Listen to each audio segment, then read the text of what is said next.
See, a lot of people are complaining about Andor being too political or too graphic, too frustrating, and that's something we're seeing more and more of in media at the moment, is people calling things political, which aren't innately political.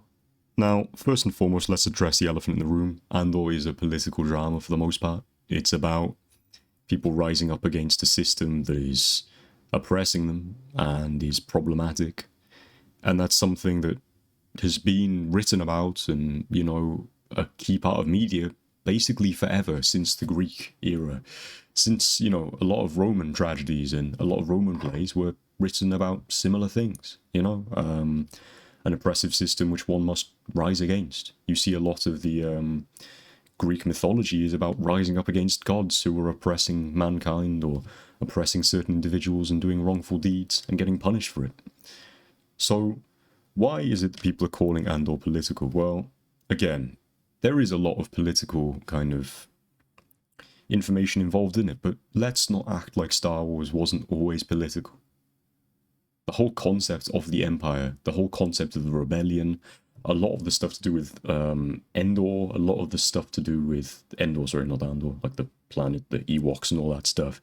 A lot of all that was metaphors for real political events, the Vietnam War, the Iraq War, the whole thing with the tariffs in the Phantom Menace, and the Trade Federation fighting against the Republic because of taxation, and all this kind of stuff.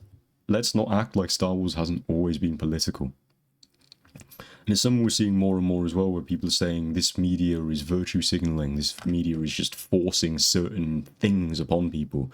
It was a criticism as well of what was it called? Acolyte, wasn't it? Where they had a lesbian couple in Star Wars. God forbid, in the, many films, many series. Can't really think of many other iterations of homosexuality in the films or series, besides those two ladies kissing at the end of The Last Jedi. So, again, it's not really virtue signaling if it's not even remotely close to that in reality. See, the thing is, it would be considered that maybe more so if it was more and more, kind of out of touch, if it was significantly pushed upon people, if it was a significantly central plot point, and it was way too prevalent across lots of shows to be considered a coincidence. But the LGBTQ community make up about 8% of people. And that seems like an oddly outdated stat at this point in the world, especially for this generation, i.e. 20 to 30-year-olds. Below that, it's probably higher as well. So let's not act like, again, that's representational, because it's not. Some people don't like sex or romance in media in general, and that's, at the end of the day, that's a personal preference, that's okay. But to say that you're okay with one thing and not something else just because you don't like it means it shouldn't be in it seems a little bit strange. It's also the concept of triggering people, which again is very important in media, that you ride the wave of storytelling and impactful storytelling without just being offensive or flashy or triggering for people. And that is important. But if you're avoiding triggering concepts, you're also avoiding reality, to be honest. Art is meant to reflect reality. And if you don't have that in art, in media, it's kind of worse than not representing it at all.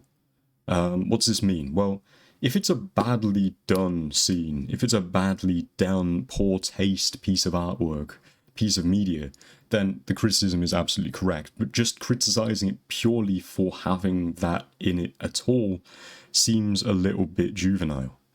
And not juvenile in the sense that it's, juvenile to be upset by it, but more juvenile in the fact that you're denying the fact that these things happen. This is in reference to, in episode 2 of Andor, Bix getting sexually assaulted, or a guy attempting to sexually assault her, which of course is a very sensitive topic on this channel and just in general. But it was a well done scene. It was a scene that was skipped because personally don't want to watch that. It's too close to home and it's not enjoyable to watch that happen. But it's important that that is in media. And it's important also that sometimes people, you know, take account of the fact that these things do happen. You know, being upset by it is completely understandable, it's completely reasonable, and that's why it's there.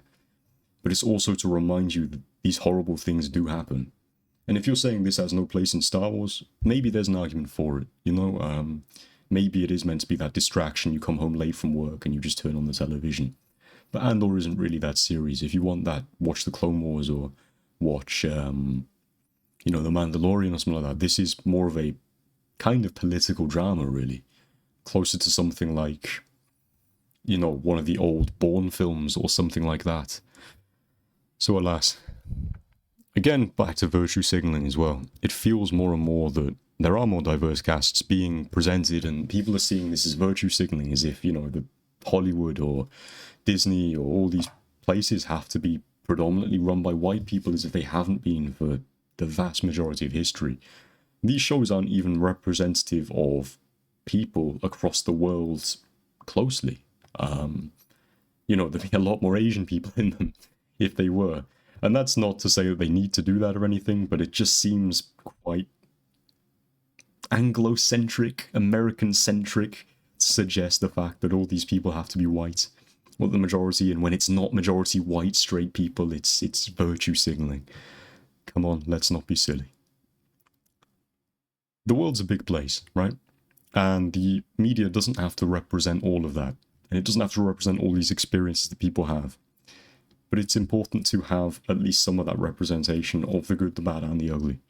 And in a kind of more heavy show like Andor, in a more heavy piece of media like that, it's important to have that. And while the SA scene wasn't good, well, in terms of enjoyment, it's understandable why it's there. It's trying to express the vulgarity of people in power. That's what it was there for. And while it wasn't something that was personally enjoyable to watch, it's understandable why it's there. It's symbolic, and at the end of the day, it's a piece of media. If you were to compare that, say, for example, to The Boys, or something like that, which is just vulgarness for the sake of vulgarity, what seems more worthwhile? A scene in which it's more symbolic and presenting something for the audience to think about, be made uncomfortable by, and maybe even reflect upon the world they see around them, the types of things that happen in the world around them, or something that's so farcical, like a man getting dressed up in a spider suit and someone like tickle torturing them. So, on that note, I'm gonna end this video. If you disagreed, that's completely understandable.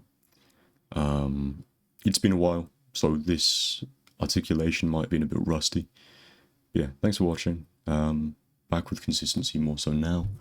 I'm back from all that stuff. So yeah, thanks for watching. Hopefully see you soon, and yeah, bye.